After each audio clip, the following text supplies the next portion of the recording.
Desperate for you, Aritra অর্নি। পর্ব ৭ থেকে ৮। গাড়িতে মায়া চুপ করে বসে আছে, পাশেই রুদ্ধ। মায়া তাকাচ্ছেও না ওর দিকে ভয়ে। রুদ্ধ গাড়ি খুব দ্রুত চালাচ্ছে, এদিকে পেছনে বসে নিখিল শুধু অবাক হচ্ছে। নেহাকে বারবার বিড়বিড় করে জিজ্ঞেস করছে এটা ওটা, মানে ওর দেরি সহ্য হচ্ছে না। কি চলছে, কি হচ্ছে এখনই জানতে হবে।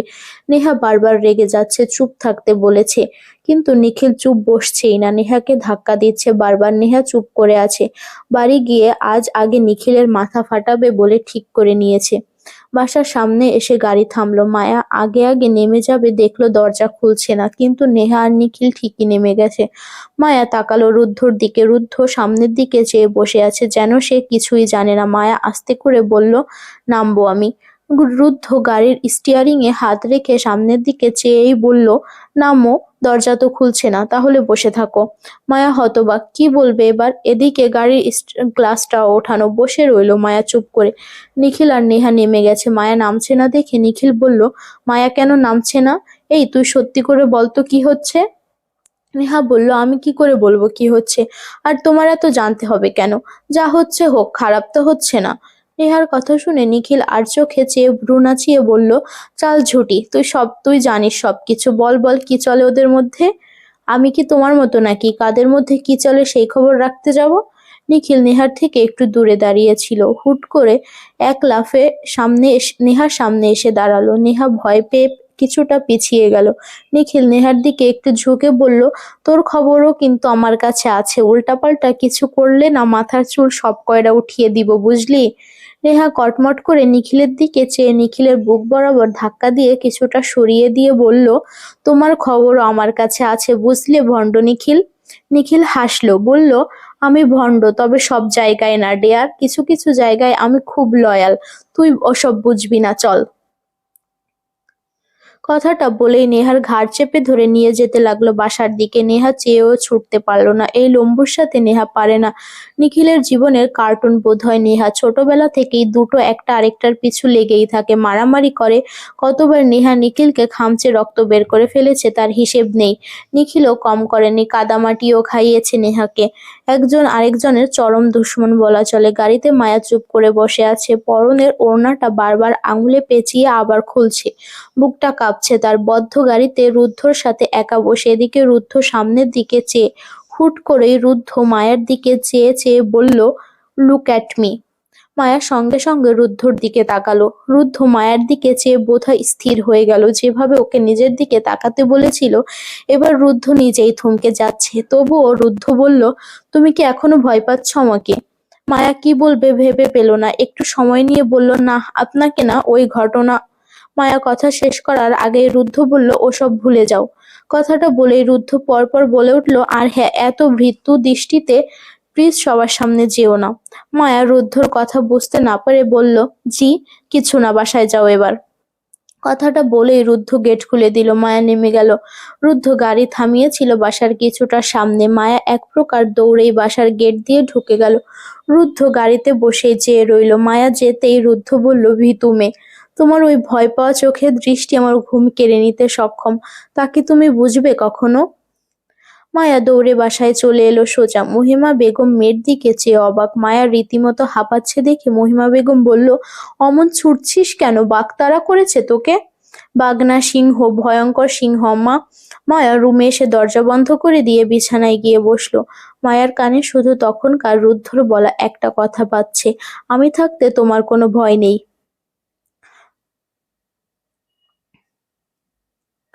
লোকটা যেভাবে মায়ার হাত ধরে সবার সামনে থেকে নিয়ে এলো, এরপর হাঁটু গেড়ে সামনে বসলো। ইস, মায়ার প্রেমে পড়ে যাচ্ছে রুদ্ধর। মায়া নিজের হাতের দিকে তাকালো।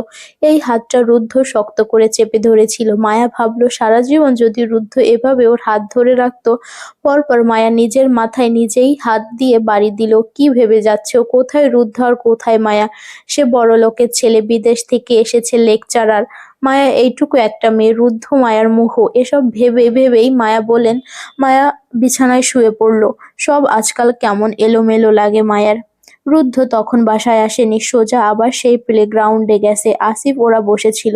রুদ্ধকে ফের আসতে দেখে ওরা খুশিই হলো। যেভাবে চলে গিয়েছিল, রুদ্ধ এসে আসিফকে বলল, সিগারেট দে। আসিফের কাছে সিগারেট না থাকায় রিপন দিল। রুদ্ধ সিগারেট ধরিয়ে তাতে কয়েকটা টান দিল। আশেপাশে তাকালো, অনেকে চলে গেছে। রাশেদ বলল, তখন ওইভাবে রেগে গেলি কেন? রুদ্ধ বসলো। এবার রিপন বলল, ওই ছেলে কি করছিল? কিছুটা সময় নিয়ে রুদ্ধ বলল, আমার কলিজায় হাত বাড়াচ্ছিল। ওর হাতটা ঘুরিয়ে দিতে না পারায় অস্থির লাগছে আমার, ড্যাম। কথাটা বলেই রুদ্ধ সামনে থাকা চেয়ারে লাথি মারল। আসিফ রুদ্ধর পাশে এসে বসে ওর কাঁধে হাত রেখে বলল, আচ্ছা ঠান্ডা হ। মায়া ভয় পাচ্ছিল আমাকে, আমি চাচ্ছি ওর মনে জায়গা করতে, ওর সামনে নরম থাকতে। সব নষ্ট হচ্ছে আমার। আসিফ বুঝতে পারছে রুদ্ধকে। ওরা তিনজনই জানে রুদ্ধ কতটা ডেসপারেট ওই একটা মেয়ের জন্য, কত কি করছে ছেলেটা, এখনো করে যাচ্ছে। রাশেদ বলল, ছোট মানুষ দোস্ত, ভয় পাওয়া স্বাভাবিক, ঠিক হয়ে যাবে। রুদ্ধ কিছু বলল না, সিগারেটটা শেষ করলো। বুকটা জ্বলে পুড়ে ছারখার হয়ে গেছে এই 4 বছরে। একটু শান্তি কি রুদ্ধ পেতে পারে না? ওরা ওখানে বসে আড্ডা দিতে লাগলো। যদিও রুদ্ধর মন নেই, তবুও বসে রইল। মায়ার ভীতু মুখটা তার আজকের দিন শেষ করে দিয়েছে। তিশা এসেছে নীরবের সাথে দেখা করতে। নীরবের সাথে তিশার বিয়েটা পারিবারিকভাবেই ঠিক করা হয়েছে। নীরব একজন ডক্টর। চৌধুরী পরিবারে ওসব প্রেম ভালোবাসাকে কখনোই প্রাধান্য দেওয়া হয় না। তিশার বেলায়ও তাই হয়েছে। বাপ চাচা যা বলেছে তাই চুপচাপ মেনে নিয়েছে। তবে নীরব ছেলেটা ভীষণ ভালো, এতে তিশার সন্দেহ নেই। বিয়েটা আরো আগেই হতো। তিশা নীরবকে বলেছিল ওর এক্সামের পরপর বিয়েটা যাতে হয়। নীরব তাই মেনে নিয়েছে এবং সবকিছু ম্যানেজও করেছে। তিশা আজ একটু আগেই এসেছে, এসে বসলো। একটু পরেই দেখলো নীরব আসছে। তিশা একটু নড়ে চড়ে বসলো। নীরব এসে তিশার অপর পাশে বসলো। পরপর মুচকি হেসে বলল, সরি, একটু লেট হয়ে গেছে আসতে। না না, কোনো সমস্যা নেই। অনেকক্ষণ ওয়েট করেছো? 10 মিনিট হবে। সরি, হ্যাঁ, পরের বার থেকে আর লেট হবে না, আমি আগে এসে বসে থাকবো। উত্তরে তিশা মুচকি হাসল। নীরব ওয়েটারকে ডাকলো। তিশা চেয়ে রইল নীরবের দিকে। নীরব বেশ শান্ত একজন মানুষ, তা ওকে দেখলেই বোঝা যায়। দেখতে বেশ সুন্দর, কিন্তু তিশা আবার অত সুন্দর নয়। তবুও তিশা শুনেছে ওকে নাকি সবার এক দেখায় পছন্দ হয়েছে।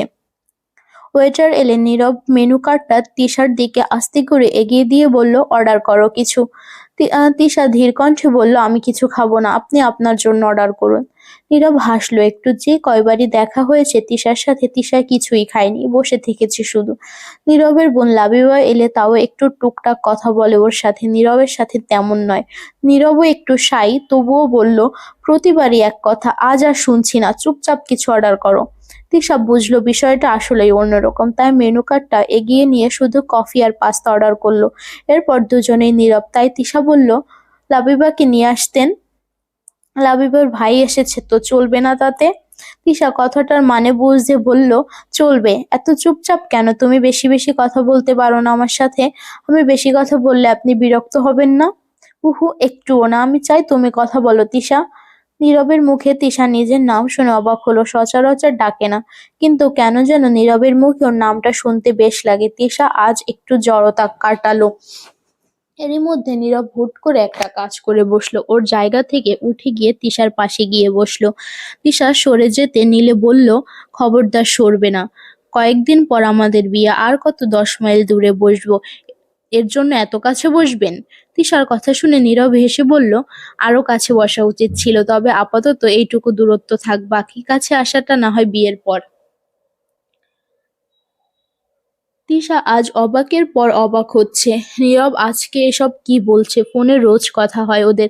নীরব এতটাও কথা বলেনি, বলতে চাইলেও তিশা শুনেনি। লজ্জা লাগে ওর ভীষণ। নীরব আর সরল না, উল্টো তিশার হাতটা নিজের হাতের মুঠোয় নিয়ে নিল। তিশা আজ ফেঁসেছে একবারে, কাউকে সঙ্গে না আনার ফল। এর জন্যই কাল রাতে নীরব বলেছে একা আসতে। পুরুষ মানুষ সবই এক, যতই ডাক্তার হোক আর ইঞ্জিনিয়ার। মায়া সেই যে শুয়েছে ওভাবেই ঘুমিয়ে পড়েছে। ঘুম থেকে উঠে দেখলো 5:30 বাজে। সারাদিন চলে গেছে, খাওয়া, গোসল, নামাজ সব মিস। মায়া তাড়াহুড়া করে উঠে বসলো। মাথাটা ঝিমঝিম করছে। মায়া যে কি ঘুমকাতুরে, যেখানে সেখানে ঘুমিয়ে পড়তে পারেও। মায়া উঠে সোজা ওয়াশরুমে গেল শাওয়ার নিতে। শাওয়ার নিয়ে বের হয়ে দেখলো মহিমা বেগম স্কুলের খাতা দেখছে বসার ঘরে বসে। মায়ার ভাই সৌরভ পড়ছে পাশে বসে। মায়ার খিদে পেয়েছে তাই খেতে বসলো। টিভিতে গোপাল ভাঁড় সেরে সোফায় বসে আরাম আয়েশ করে খাবে এখন। এসব নিয়ে মায়ার কম কথা শুনতে হয় না মহিমা বেগমের কাছে, তবুও অভ্যাসটা হয়ে গেছে। নেহা বসার ঘরে বসে বসে রামেন খাচ্ছে আর টিভিতে বিগ বস দেখছে। এটা ওর প্রিয় শো, খুব মনোযোগ দিয়ে দেখছে। আপাতত বসার ঘরে কেউ নেই। হুট করে কোথা থেকে যেন নিখিল এসে সেন্টার টেবিলের ওপর থেকে রিমোটটা নিয়ে চ্যানেল পাল্টে দিয়ে নেহার পাশেই বসে পড়লো আরাম করে। নেহা হা করে রইল, পরপর নাক ফুলিয়ে পাশ ফিরে নিখিলের দিকে তাকালো। নিখিল ওর দিকে দেখছেই না, সে টিভি দেখছে। নেহা করলোটা কি, কোলের উপর যে কুশনটা ছিল সেটা দিয়ে নিখিলকে বাড়ি দিল একটা। নিখিল সেটা ধরে ফেললো। মারলি কেন আমাকে? তুমি এসেই আমার চ্যানেল পাল্টালে কেন? আমার ইচ্ছা, টিভি কি তোর একার? রিমোটটা দাও বলছি, না দিলে কি করবে শাকচুন্নি একটা? নেহা এবার রেগে আগুন। রামেনের বাটি তার রেখে নিখিলের চুল টেনে ধরলো, বলল, শাকচুন্নি বলেছ না, এবার তোমার ঘাড় মটকে দিব আমি, ভালোই ভালোই রিমোট দাও।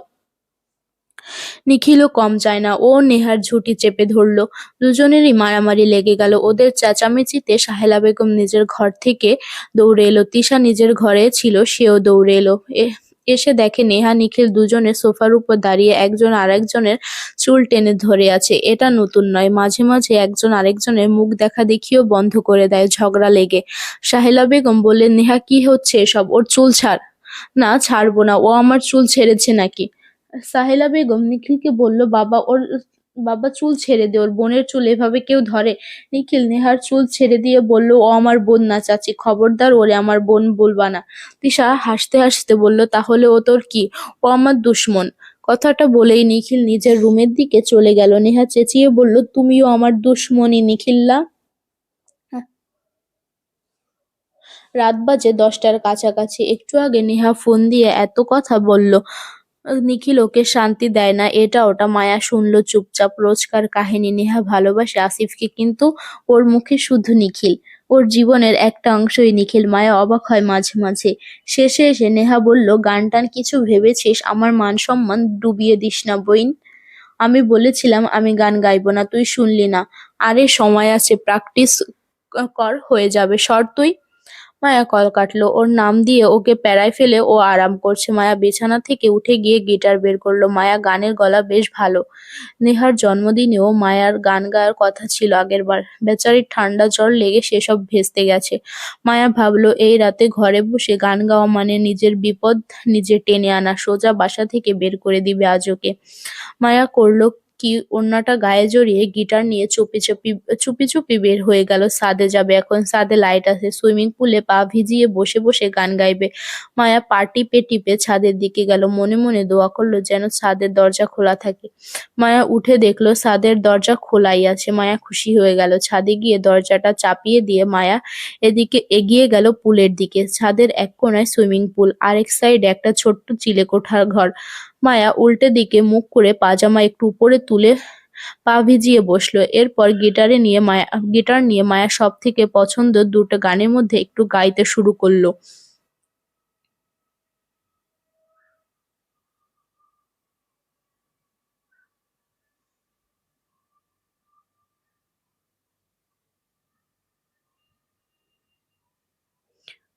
মায়ার গলার গানটা বেশ সুন্দর হয়। মায়া গাইছে, তার আর হুঁশ নেই আশেপাশে কেউ আছে কিনা বা কি হচ্ছে। মায়া তার গানে মগ্ন থাকলেও মায়ার পেছনে একজন দাঁড়িয়ে খুব মন দিয়ে মায়ার গান শুনছে।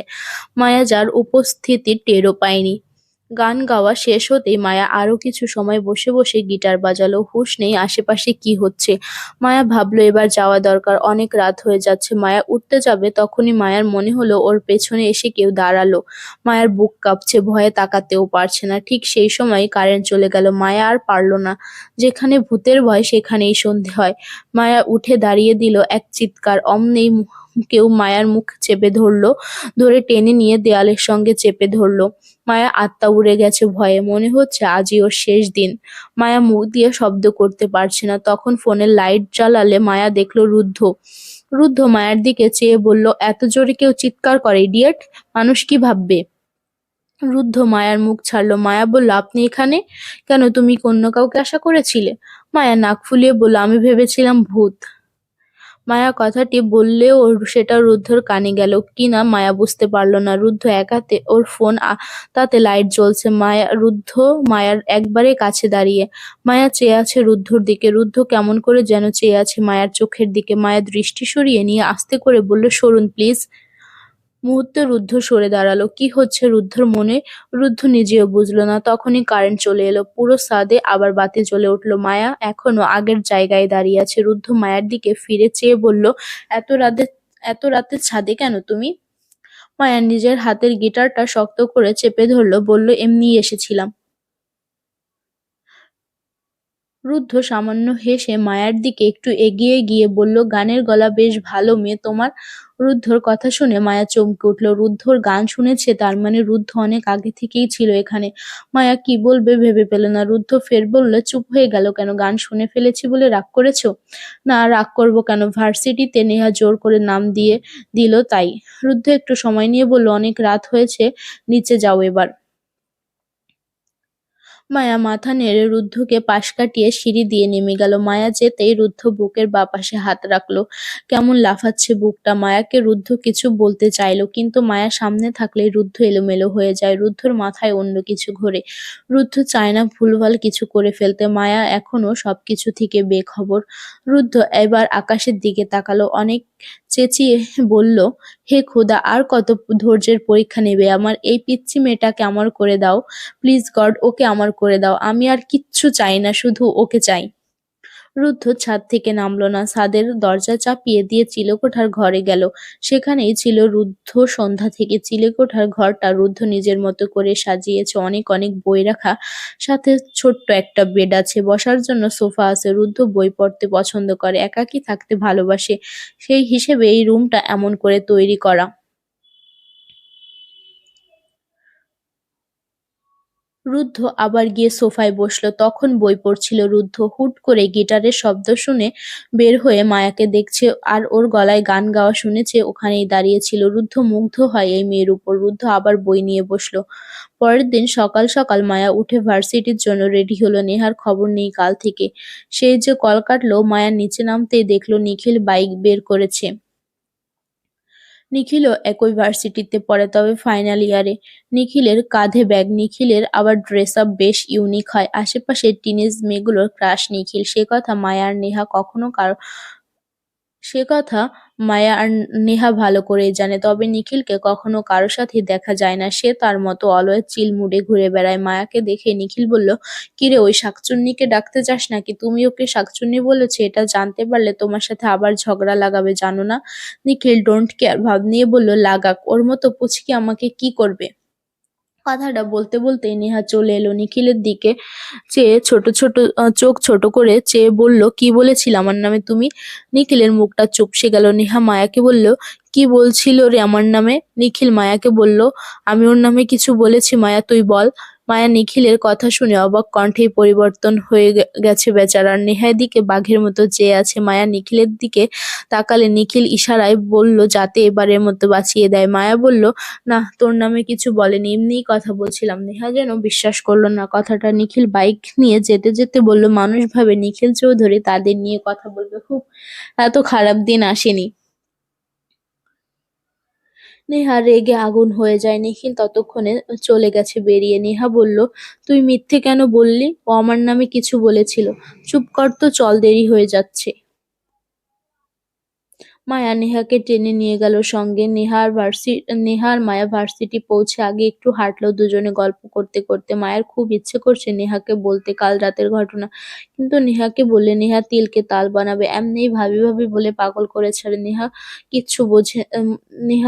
কিছু বুঝে না যে ওর ভাই অমন রাগে লোকের সাথে মায়ার জমবে না। মায়া ছটফটে মিশুক, আর ওই লোক গম্ভীর চুপচাপ কেমন করে তাকায়। মায়ার দেখলেই বুক কাঁপে। না জানি কোন মেয়েকে বিয়ে করবে, সেই মেয়েটার জন্য মায়ের আফসোস হচ্ছে, কষ্ট লাগছে। আহারে বেচারি। নেহার মায়া তিনতলায় উঠছে কথা বলতে বলতে। এমন সময় দেখলো দোতলার সিঁড়ির মুখে অনেকগুলো ছেলে একসঙ্গে দাঁড়িয়ে। মায়া আর নেহা নিজেদের মতো ওদের মাঝ দিয়ে সিঁড়ি দিয়ে উঠে গেল। একটা ছেলে পিছু এসে ডাকলো, এই যে আপু। মায়া আর নেহা দুজনেই ফিরে তাকালো। মায়া বলল, জি, আমাদের বলছেন? হ্যাঁ, আপনাদেরকেই ডেকেছে রনি ভাই। মায়া আর নেহা দুজনেই দুজনের দিকে তাকালো। নেহা ছেলেটাকে বলল, এই রনিটা আবার কে? পরপর দেখলো একদল ছেলে সিঁড়ি দিয়ে উঠলো। ওখানে একজন খুব ভাবসাব নিয়ে আছে, দেখেই কেমন লাগছে। ওই ছেলেটা সামনে দাঁড়িয়ে বলল, হ্যালো ম্যাডাম, আমি রনি। মায়া বলল, তো আমাদের কি? না তোমাদের কিছু না, তবে আমার অনেক কিছু। রনি কেমন করে যেন মায়ের দিকে চেয়ে হেসে উঠল। মায়ের শরীর ঘিন ঘিন করে উঠল। নেহা মায়ের হাত চেপে ধরল, রনির দিকে চেয়ে বলল, আপনি এমন করে চেয়ে আছেন কেন? রনি নেহার কথা না শুনে মায়ের দিকে চেয়ে বলল, তোমার নাম কি? মায়া রাগে ফুঁসছে, কিছু বলতে যাবে তখনই ওখান দিয়ে একজন শিক্ষক এলো। রনিরা সবাই সাইড হয়ে গেল। মায়া আর নেহা এই সুযোগে চলে গেল। নেহা ভীতু একটু, যদিও ওকে দেখলে বোঝা যায় না ও শুধু একজনের সাথেই সব পারে, সেটা নিখিল। কিন্তু মায়া আবার একটু সাহসী, ভেবেই রেখেছিল চড় মারবে কিছু করতে এলে। ক্লাসে এসে দেখলো আজ জুঁইকে, তাই নেহার মায়া ওর সাথেই গিয়ে বসলো। সেদিন গল্প করতে করতে ওর সাথে ভাব হয়েছিল। জুঁই মেয়েটাও বেশ মিশুক। ওরা বসে একসাথে গল্প করতে লাগলো। এমন সময় রুদ্ধর ক্লাস। আজ একটু লেট করেই রুদ্ধ ক্লাসে ঢুকলো। রুদ্ধ ক্লাসে ঢুকতেই সকলে চুপচাপ হয়ে গেল। রুদ্ধ আগে একবার তাকালো মায়ের দিকে, সঙ্গে সঙ্গে চোখ ফিরিয়ে নিয়ে সোজা হয়ে দাঁড়ালো। পরপর বই বের করতে করতে বোর্ড মুছতে লাগলো। নেহা রুদ্ধ ক্লাসে এলে একবারেই ভদ্র মেয়ে হয়ে যায়, না হলে বাড়িতে জায়গা হবে না ওর। মায়া রুদ্ধকে দেখছে। আজ শুধু সাদা রঙের একটা শার্ট পরেছে, ফর্মাল লুকে। বোর্ডে অঙ্ক বুঝাচ্ছে। মায়া চেয়ে আছে, কিছুই বুঝতেছে কিনা জানে না। শুধু রুদ্ধ যা লিখছে তাই খাতায় উঠিয়ে নিচ্ছে। অঙ্ক করা শেষ হলে রুদ্ধ পুরোটা মুছে দিল। মায়া উঠিয়ে নিয়েছিল কিছুটা, মুখে মুখ মুছে ফেলায় বাকিটা জুঁইয়ের খাতা দেখে লিখবে ভেবে খাতাটা চাইতে গেলে রুদ্ধ ওকে ডেকে উঠল, এই যে তুমি দাঁড়াও।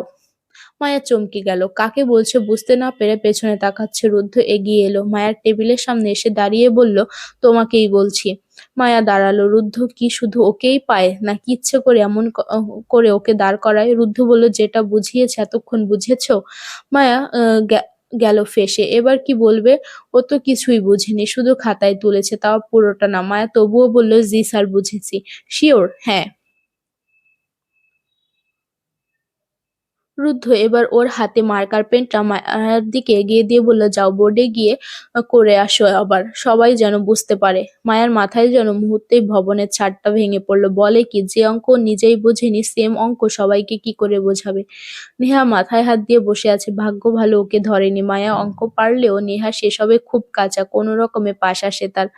বাড়িতে শুধু নিখিলের থেকে ভালো রেজাল্ট নিয়ে যাওয়ার চেষ্টায় থাকে। মায়া রুদ্ধর হাত থেকে মার্কারটা নিয়ে এগিয়ে গেল বোর্ডের দিকে। রুদ্ধ ওখানেই সোজা হয়ে দাঁড়িয়ে রইল। মায়া গিয়ে আগে বই অঙ্কটা দেখলো। পরপর ওর মনটা শান্ত হলো। অঙ্কটা মায়া ভালোই বোঝে, তাই চেষ্টা করলে এটারও সমাধান করতে পারবে। মায়া একটু সময় নিয়ে অঙ্কটা করতে লাগলো। রুদ্ধ ওখানেই দাঁড়িয়ে রইল, চোখ সোজা মায়ার দিকে, ঠোঁটে মুচকি হাসি। সে যে জানতো মায়া এটা পারবে। মায়া সুন্দর করে অঙ্কটা বুঝিয়ে বুঝিয়ে করলো। সামনের দিকে ফিরে বোঝানোর সময় বারবার রুদ্ধর দিকে চোখ যাচ্ছিল। মায়া অঙ্ক শেষ করে আবার সিটে ফিরে এলো। রুদ্ধ আবার গিয়ে সামনে দাঁড়ালো। ক্লাসের অধিকাংশ মেয়েরাই রুদ্ধর জন্য ক্লাসে বসে থাকে। কেউ কেউ হাঁ করে চেয়ে থাকে। রুদ্ধ সেসবে খেয়াল করে না, তার এত সময় নেই। ভার্সিটির ছুটি হলে যারা যারা অনুষ্ঠানে নাম দিয়েছে তাদেরকে থাকতে বলা হয়েছে। মায়াকে থাকতে হলো। নেহার খারাপ লাগছিল, ও চলে গেল একাই, কারণ যেতে যেতে অনেকটা সময় লাগবে মায়ের। মায়া ভাবলো একা হয়ে গেছে, কিন্তু কিছু পরে দেখলো জুঁইও নাচে নাম দিয়েছে। তাই মায়া আর জুঁই একটু ক্যান্টিনে গেল, কিছু খাওয়া দরকার। অলরেডি দুপুর হয়ে এসেছে। সেখানে গিয়ে একটা টেবিলে বসতেই দেখলো পাশের টেবিলে সকালের সেই ছেলেগুলো। রনি নামের ছেলেটা কেমন করে চেয়ে রইল মায়াকে দেখে। মায়া ভয় না পেয়ে গিয়ে বসলো কর্নারের একটা টেবিলে। জুঁই গেল সিঙ্গারা আনতে। জুঁই যেতেই রনিদের ওখান থেকে একটা ছেলে উঠে গেল ওর পিছু পিছু। রনি চেঁচিয়ে বলল, সাগর, আপ্যায়ন কর, তোকে ভাবি রে। সাগর ছেলেটা মুচকি এসে জুঁইকে বলল, আপনি গিয়ে বসেন, খাউন দিয়ে আসবো। জুঁই ভাবলো আসলেই দিয়ে যাবে। মায়া বসে বসে ফোন দেখছিল। জুঁই আসার পরপরই ওদের টেবিলে দুটো ছেলে জুস এনে রাখলো। মায়া সেসব দেখে একবার পেছনে ফিরে তাকাতেই দেখলো ওই ছেলেগুলো ওদের দিকেই চেয়ে। মায়ার রাগ হচ্ছে।